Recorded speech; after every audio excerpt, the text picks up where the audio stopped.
கர்த்தருடைய பரிசுத்த நாமம் மகிமைப்படுவதாக. இந்த நாளிலும் தேவஜனங்களாகிய நம்மை கர்த்தர் அவருக்குள் பலப்படுத்தும்படியாய் நமக்கு தருகிற வார்த்தை மத்தேயு எழுதின சுவிசேஷம் அதனுடைய 5வது அதிகாரம் அதனுடைய 1வது வசனம். அவர் திரளான ஜனங்களை கண்டு மலையின் மேல் ஏறினார். அவர் உட்கார்ந்த பொழுது அவருடைய சீஷர்கள் அவரிடத்தில் வந்தார்கள். கர்த்தருடைய பரிசுத்த நாமம் மகிமைப்படுவதாக. இந்த வசனத்தை கொண்டுதான் தேவன் தேவஜனங்களாகிய நம்மை அவருக்குள் பலப்படுத்துகிறார். இந்த வசனத்தின் துவக்கமே தேவஜனங்களாகிய நம்மை கர்த்தர் பலப்படுத்தும்படியாகத்தான் எழுதி வைத்திருக்கிறார். அவர் திரளான ஜனங்களை கண்டு அந்த ஜனங்களிடத்தில் போகிறார். அந்த ஜனங்கள் இருந்த மலையின் மேல் அவர் அந்த ஜனங்களுக்கு சமீபமாய் அவர்களோடு கூட பேசும்படியாய், அவர்களுக்கு நன்மையான காரியங்களை தெரிவிக்கும்படியாய், அவர்கள் கர்த்தருக்குள் பலப்பட்டு கர்த்தருக்கேற்ற ஜனங்களாய் மாறும்படியாய் நல்ல சுவிசேஷ வார்த்தைகளை அவர்களுக்கு அறிவிக்க கர்த்தர் அவர்கள் இருந்த இடத்திற்கு அவர்கள் அருகில் போகிறார். அவர்களை கண்டு அவர்கள் பக்கத்தில் போகிறாரு. நம்முடைய வாழ்க்கையிலும் நாம் இருக்கிற நிலையை கண்டு எத்தனை பேர் நம்ம கிட்ட அன்பாக பழகுவாங்க அப்படின்னு கேட்டால், இன்று அநேகர் நம்மோடு கூட பழகிறவங்க கூட நம்முடைய உண்மையான நிலை தெரிந்தால் அப்படி பழக மாட்டாங்க.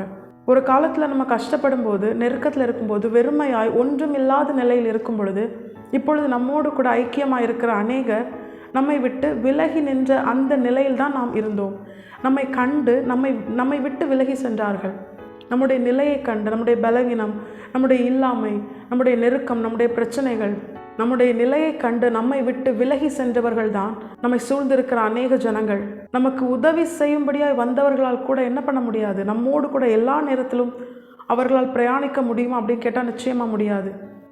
ஆனால் தேவன் இன்று தேவஜனங்களாகிய நமக்கு வாக்கு பண்ணுகிறார். அவர் நம்மை கண்டு நம்மிடத்தில் நம் அருகிலே அவர் வந்திருக்கிறார். நமக்கு நன்மையான காரியங்களை தெரிவிக்கும்படியாய், நித்திய ஜீவனை சுதந்திரிக்கும்படியான தேவஜனங்களாய் நாம் பலப்படும்படியாய் வேதம் அவரை குறித்து தெளிவாய் சொல்லுகிறது. தேவனுடைய கண்ணிமைகள் ஒரு மனுஷனை சோதித்து அறியுமா? தேவன் நம்மை கண்ட மாத்திரத்திலே நம்மை குறித்த சகலமும் அவருக்கு தெரியும். வேதம் இன்னும் தெளிவாய் சொல்லுகிறது, தாயின் கருவிலே உருவாகும் முன்னமே அவர் நம்மை அறிந்திருக்கிறார். நம்முடைய எல்லாவற்றையும் தேவன் அறிந்திருக்கிறார். நம்முடைய வாழ்க்கையில் நம்முடைய பாஸ்ட் எப்படி இருந்தது, நாம் இப்பொழுது எப்படிப்பட்ட சூழ்நிலையில் இருக்கிறோம், நம்முடைய இல்லாமை, நம்முடைய வெறுமை, நம்முடைய இயலாமை, நம்முடைய பலவீனங்கள் எல்லாவற்றையும் அறிந்திருக்கிறார். நம்மால் தேவனுக்கு எந்த பிரயோஜனமும் இல்லை என்று அவர் அறிந்தும், நம்மை குறித்து நன்றாக அறிந்தும் அவர் நம் அருகே வந்து நமக்கு நன்மை செய்கிற தேவனாய் நம்மோடு கூட இருந்து நம்மை பலப்படுத்துகிறார். இந்த நாளிலும் நம்முடைய வாழ்க்கையில் அநேக நேரங்கள் நாம் சோர்ந்து போக காரணம் என்ன தெரியுமா? நம் வாழ்க்கையில் ஏற்படுகிற தனிமை, நம்முடைய இல்லாமையினால், பலவீனத்தினால, நம்மிடத்தில் இருக்கிற ஏதோ ஒரு குறையினால் நாம் தனிமைப்படுத்தப்படுகிற அந்த நிலைக்குட்பட்டவர்களாய் நாம் மாறும் பொழுது கர்த்தர் நமக்கு வாக்கு பண்ணுகிறார், நான் அதை கண்டு, நான் உன்னை கண்டு உன் பக்கத்திலே வருகிறேன், உனக்கு ஆறுதலாய், உனக்கு நன்மை செய்யும்படியாய், உன்னை நித்திய ஜீவனுக்குரிய தேவ பிள்ளையாய் மாற்றும்படியாய். யாரெல்லாம் உன்னுடைய குறையை கண்டு உன்னை வெறுத்து உன்னை தனிமைப்படுத்தினார்களோ அவர்களும் உன்னை தேடி வரும்படியாய், உதிக்கிற உன் ஒளியினிடத்தில் ராஜாக்கள் நடந்து வரும்படியாய் நான் உன்னோடு கூட இருந்து உன்னை ஆசீர்வதித்து உன்னை பலப்படுத்துவேன், உன் குறைவை எல்லாம் நிறைவாக்குவேன் என்று ஆண்டவர் வாக்கு பண்ணுகிறார். இந்த நாளிலும் இந்த வார்த்தையை கொண்டுதான் தேவன் தேவஜனங்களாகிய நம்மை பலப்படுத்துகிறார். அவர் நம்மை கண்டு நமக்கு நன்மையான காரியங்களை போதிக்க நம்மிடத்தில் வருகிறார். நாம் செய்ய வேண்டிய காரியம் என்ன தெரியுமா? எவ்வளவு குறைவான நிலையில் இருந்தாலும், இந்த ஜனங்கள்லாம் நீங்கள் தியானிச்சிங்கன்னா எல்லாருமே பலவீனர்கள். அநேகர் சொஸ்தமாகும்படியாய் கர்த்தரிடத்தில் வந்தார்கள். அநேக பிசாசு பிடித்திருந்தவர்கள், அநேக இல்லாமைகள், பிரச்சனைகள், தேவனிடத்திலிருந்து வார்த்தையை பெற்றுக்கொள்ளும்படியாய் அந்த ஆறுதலுக்காக கர்த்தரிடத்தில் வந்தவர்கள் தான் அநேகர். அவங்க எல்லார்கிட்டே ஆண்டவர் என்ன பண்றாரு? அவர்களுக்கு நன்மையான வழியை போதிக்கிறார். நம்முடைய வாழ்க்கையில் அப்படித்தான். எந்த நிலையில் இருந்தாலும் இவர்களைப் போல, இந்த ஜனங்களைப் போல தேவ சமூகத்தை நாடுகிறவர்களாக இருக்கணும். தேவன் நம்மோடு கூட பேச நம்ம அவருக்கு இடம் கொடுக்கணும். தேவன் நம்மோடு கூட எப்படி பேசுவார்? அவருடைய வார்த்தை, வேத புத்தகத்தை கொண்டு நாம் அதை வாசிக்கும் பொழுது கர்த்தர் நம்மோடு கூட பேசுவார். தேவஜனங்களாகிய நாம் இந்த நாளிலே இந்த ஜனங்களைப் போல, இந்த திரளான ஜனங்கள் செய்தது போல கர்த்தருடைய வார்த்தையை பெற்றுக்கொள்ளும்படியாய், கர்த்தர் நம்மை கண்டு மனதுருகி நம்மோடு கூட நல் சுவிசேஷங்களை நமக்கு அறிவிக்கும்படியாய் கர்த்தருடைய சமூகத்தை நாடுவோம்.